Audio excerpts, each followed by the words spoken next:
ನಮಸ್ಕಾರ ಬಂದವರೇ, ನಾನು ಭೂಮಾಪನ ಇಲಾಖೆಯಲ್ಲಿ ತಯಾರಿಸಿರ್ತಕ್ಕಂಥ ನಕಾಶೆಯಲ್ಲಿನ ವಿವಿಧ ಚಿಹ್ನೆ ಮತ್ತು ಖರಾಬುಗಳ ಬಗ್ಗೆ ತಿಳಿಸ್ಕೊಡ್ತಾ ಇದ್ದೆ. ಇವತ್ತಿನ ದಿವಸ ನಾನು ಮರಗಳ ಬಗ್ಗೆ ತಿಳಿಸ್ಕೊಡ್ತೀನಿ. ಈ ಹಿಂದೆ ಯಥೇಚ್ಛವಾಗಿ ಮಳೆ ಆಗ್ತಾ ಇತ್ತು, ಜನಸಂಖ್ಯೆನೂ ಕಡಿಮೆ ಇತ್ತು, ಪಕ್ಷಿಗಳು ಬೀಜವನ್ನು ಎಲ್ಲೆಲ್ಲಿ ಹಾಕಿದ್ವೋ ಅಲ್ಲೆಲ್ಲ ಸಹ ಮರಗಳು ತಾನಾಗೆ ಬೆಳೀತಾ ಇದ್ವು. ಮರಗಳನ್ನು ಆದಷ್ಟು ಕಡಿಯೋದು ಕಡಿಮೆ ಮಾಡಿದ್ರು. ಇದರಿಂದಾಗಿ ಯಥೇಚ್ಛವಾಗಿ ಮರಗಳನ್ನು ತಾವು ಕಾಣಬಹುದಾಗಿತ್ತು. ಮೂಲ ಭೂಮಾಪನ ಸಂದರ್ಭದಲ್ಲಿ ಅಳತೆ ಮಾಡುವಾಗ ಜಮೀನಿನಲ್ಲಿರ್ತಕ್ಕಂಥ ಎಲ್ಲ ಮರಗಳನ್ನು ಗುರುತಿಸಿರುವುದನ್ನು ತಾವು ಕಾಣಬಹುದಾಗಿದೆ. ಉದಾಹರಣೆಗೆ ಇದು ಗ್ರಾಮ ನಕಾಶೆ ಆಗಿದೆ.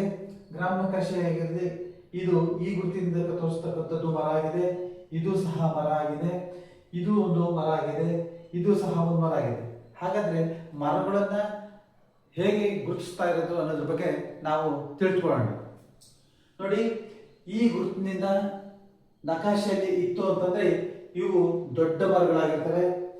ಈ ಗುರುತಿನಿಂದ ತೋರಿಸಿದ್ರೆ ಕುರುಚಿನ ಮರಗಳು ಅಂದ್ರೆ ಚಿಕ್ಕ ಚಿಕ್ಕ ಮರಗಳಿಗೆ ಕುರುಚಿನ ಮರ ಅಂತಾರೆ. ಇದನ್ನ ಈ ರೀತಿ ತೋರಿಸಲಾಗುತ್ತೆ. ಹಾಗೂ ಈ ರೀತಿ ತೋರಿಸಿದ್ರೆ ಇದು ತೆಂಗಿನ ಮರ ಆಗಿರುತ್ತೆ.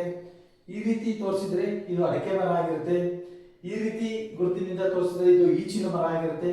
ಮೊದಲೆಲ್ಲ ಶೇಂದಿವನ ಅಂದ್ರೆ ಈಚಿನ ಮರಗಳು ಜಾಸ್ತಿ ಇತ್ತು, ಹಾಗಾಗಿ ಶೇಂದಿವನಗಳನ್ನ ಗುರುತಿಸಿದ್ದಾರೆ. ತಾಳೆ ಮರಗಳು ಆಗ ಬಹಳ ಇತ್ತು, ಇದನ್ನು ಸಹ ಗುರುತಿಸಿದ್ದಾರೆ. ಕಾಫಿ ಮತ್ತು ಏಲಕ್ಕಿ ಗಿಡಗಳು ಸಹ ಆವಾಗ ಬ್ರಿಟಿಷರು ಬಂದ ತಕ್ಷಣ ನೆಟ್ಟರು, ಅವು ದೊಡ್ಡವಾದವು. ಅದನ್ನ ಮೂಲ ಭೂಮಾಪನ ಸಂದರ್ಭದಲ್ಲಿ ನಕಾಶೆಯಲ್ಲಿ ಅಳವಡಿಸಲಾಗಿದೆ. ಹಾಗೂ ಬಿದಿರು ಮರಗಳು, ಸಾಕಷ್ಟು ಬಿದಿರು ಇತ್ತು, ಅದನ್ನು ಸಹ ನಕಾಶೆಯಲ್ಲಿ ಗುರುತಿಸಲಾಗಿದೆ. ನೆಲಮಾಪನಕ್ಕೆ ಸಂಬಂಧಪಟ್ಟಂತ ಎಲ್ಲ ವಿಡಿಯೋಗಳು ಫೇಸ್ಬುಕ್, ಇನ್ಸ್ಟಾಗ್ರಾಮ್, ಯೂಟ್ಯೂಬ್ನಲ್ಲಿ ಲಭ್ಯವಿದ್ದು ತಾವು ನೆಲಮಾಪನ ಎಂದು ಸಬ್ಸ್ಕ್ರೈಬ್ ಆಗಿ ವೀಕ್ಷಿಸಬಹುದಾಗಿದೆ. ಮುಂಚಿನ ಸಂಚಿಕೆಯಲ್ಲಿ ಮತ್ತೊಂದು ವಿಷಯದ ಬಗ್ಗೆ ತಿಳಿಸ್ಕೊಡ್ತೀನಿ. ಅಲ್ಲಿವರೆಗೂ ನಮಸ್ಕಾರ.